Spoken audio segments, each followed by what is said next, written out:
advisor.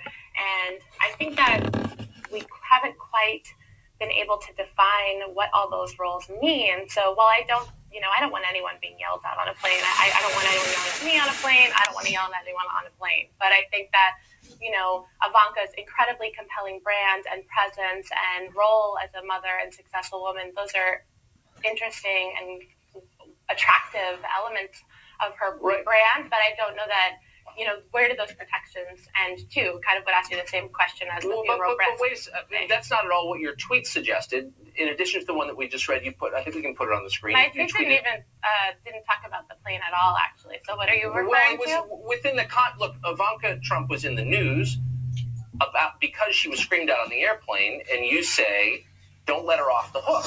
And then you go on to say in another tweet, Ivanka has it all, and by that I mean a job, a family, and sinister complicity in aiding the most aggressively anti-woman candidate of our time. Yes. Sinister complicity. She's his daughter. What is that? She was a surrogate frequently throughout, represented him in terms of women's issues. She had repeated interviews, and she did speeches on his behalf where she represented a platform of women's empowerment. And in terms of having it all, I think she's incredibly successful, brilliant woman. The fact that she was able to balance him out on these issues where he has talked about defunding Planned Parenthood and being against abortion and these typically liberal women's issues that she sort of is a cushion for, I think we need to investigate those things a little more critically, a little more rigorously, and not be blinded by the fact that she looks like she smells like vanilla. Okay, she looks like she smells like vanilla. I mean, who's objectifying women here? I wouldn't say that. Oh my God. I'm actually asking a serious question. My point is she's a beautiful, gorgeous force of nature. Or smells like. I mean, what exactly do you disagree with her on specifically? Oh my goodness. I'm saying that she is incredibly welcoming. She's gorgeous and smart. I mean, she's in a lot of ways, many elements of her persona are admirable and something to look up to is what it, is a joke. Okay, but you said that she has sinister complicity. Yes, I absolutely believe that. Okay, I'm not backing down from that at all. So it's sinister for a daughter to support her father's presidential campaign because you don't like her father? It's sinister for a daughter to capitalize on the power of feminism and uniting women and empowering women while supporting a candidate who is the most anti-woman candidate this country has seen in decades.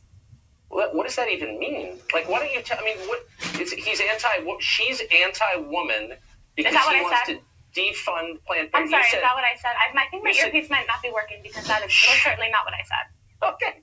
She's guilty because he's anti-woman. She's complicit in his, quote, anti-woman positions. To continue to stump and support his positions. But it's her dad. I mean, I don't understand. So I guess the point I'm making is you're drawing this kind of world where everyone who's not on your side is evil and that's not what I said, even remotely. Fair game. That's not what I said. Tucker, you said she spoke fair that's game, not what I said. She smells good. Tucker, I did not say anybody who disagrees with me is evil. Then I'm going to ask you again, what do you disagree with that she has said? What position that she holds do you disagree with? I disagree with her providing a surrogacy for her father based on an empowerment of women when that is an inherent disconnect between his campaign and her beliefs. So you agree with her, but because she supported her dad, she's I did not say I precisely align with her. I'm trying to understand what you're saying. You're not what that she believes. Tucker, don't you you're not believe? trying to agree with what I'm saying. You're shouting over me every time I speak. It's incredibly unprofessional. I'm asking you a simple question. You're not. Which is, you're actually being a partisan game? hack who is just attacking me ad nauseum and not even allowing me to speak. Well, Tucker, I think we agree here.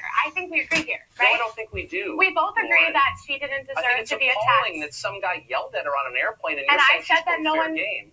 I very clearly and calmly said that no one deserves to be yelled at on a plane. I don't want to be yelled. I don't want to yell at you on a plane. I'll yell at you here, but you're not on a plane. You're saying that to me because I'm confronting you about it. But on Twitter, on your Twitter feed, where you scream "F you, Donald Trump," "Eat feces, Donald Trump," all this kind of.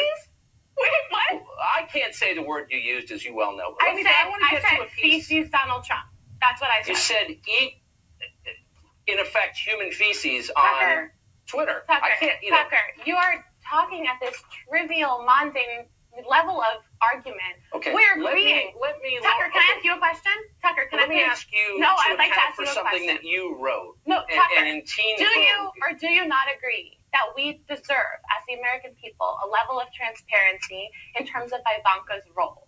I think we need to take her seriously and that she's a positive role model and Lauren, admirable in a lot of ways, but that she still requires transparency. She's flying with her kids on an airplane. In terms of having a government position or being a businesswoman or being a mother. Okay. So we do agree. I agree that anyone who's making decisions about how the federal government runs should have to answer questions about those decisions. Okay. I don't think you should hassle people because you disagree with them in public. And I didn't say you should. So we do. Tucker, hey, we agree. We agree. Here is your description of the Trump administration. You wrote this piece in Teen Vogue, which I guess you write for. Oh, which you guess I write for? Yes. That's not fake news. That's real news. I write for you guess. Oh, you guessed, Tucker? You guessed? That's really patronizing. I haven't read Teen Vogue because I'm not a Teen Vogue. Well, you have in front of your producers asked me if I wrote for Teen Vogue. You have my Teen Vogue article in front of you. My name is Lauren Duca, and I write for Teen Vogue. Well, got it. Here's what you wrote. Okay. The road ahead is a treacherous one.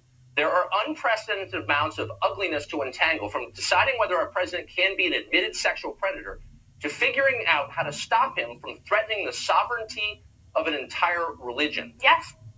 What does it mean to threaten the sovereignty of religion? What does that even mean? That means an entire agenda, a platform based on banning Muslims, which is still available on his website. How does that threaten the sovereignty of religion? That's moronic, Lauren. You're a writer. How does that threaten the sovereignty of it? Pardon me for taking the words literally. Sorry, how does what threaten the sovereignty of it? Threatening to ban Muslims? That threatens the sovereignty of it?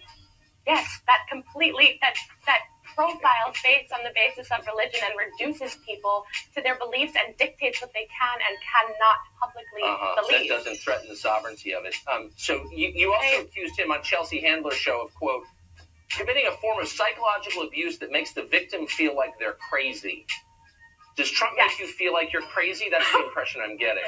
Oh my God, are you calling me crazy? That's adorable. I'm asking you. You said on Chelsea Handler, he's committing psychological abuse on you.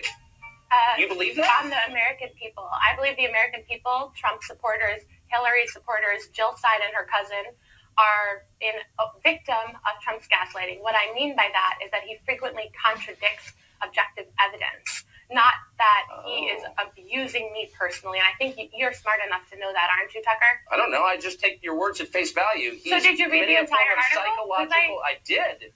I also read Liam Payne is 100% certain One Direction will continue.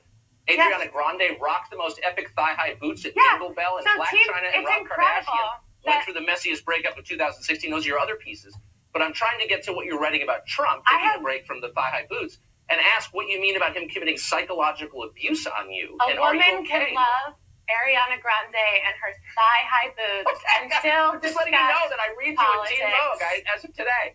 And those things are not mutually exclusive. You know, now that you bring up Teen Vogue, we treat young women. They are mutually exclusive, you dumb bimbo. And you can't be, enjoy Kylie Jenner's Instagram and worry about the future of this country.